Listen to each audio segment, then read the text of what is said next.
ಘಮ ಘಮ ಅಂತಿರೋ ಈ ಹುರ್ಗಡ್ಲೆ ಚಟ್ನಿ ಹೇಗೆ ಮಾಡ್ತೀವಿ ಅನ್ನೋದನ್ನ ತೋರಿಸ್ಕೊಡ್ತೀನಿ. ಒಂದು ಅರ್ಧ ನಿಂಬೆಹಣ್ಣು ಗಾತ್ರದಷ್ಟು ಹುಣಸೆ ಹಣ್ಣು ಹಾಕ್ಕೊಳ್ತಿದ್ದೀನಿ.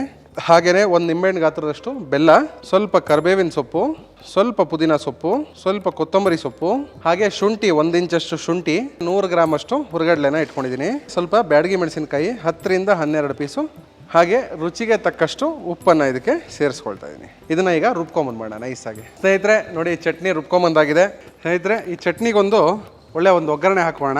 ಇದಕ್ಕೆ ಒಂದು 2 ಟೇಬಲ್ ಸ್ಪೂನ್ ಅಷ್ಟು ಎಣ್ಣೆ, ಸ್ನೇಹಿತರೆ ಸಾಸಿವೆ ಒಂದು ಅರ್ಧ ಟೇಬಲ್ ಸ್ಪೂನ್ ಸಾಸಿವೆ ಹಾಕ್ತಾ ಇದ್ದೀನಿ. 1 ಟೇಬಲ್ ಸ್ಪೂನ್ ಅಷ್ಟು ಉದ್ದಿನಬೇಳೆ ಹಾಕ್ತಾ ಇದ್ದೀನಿ.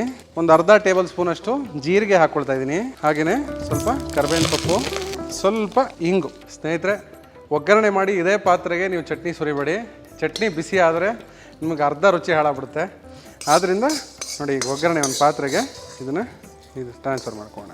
ನೋಡಿ ಚಟ್ನಿ ಜೊತೆ ಸೂಪರ್ ಆಗಿದೆ.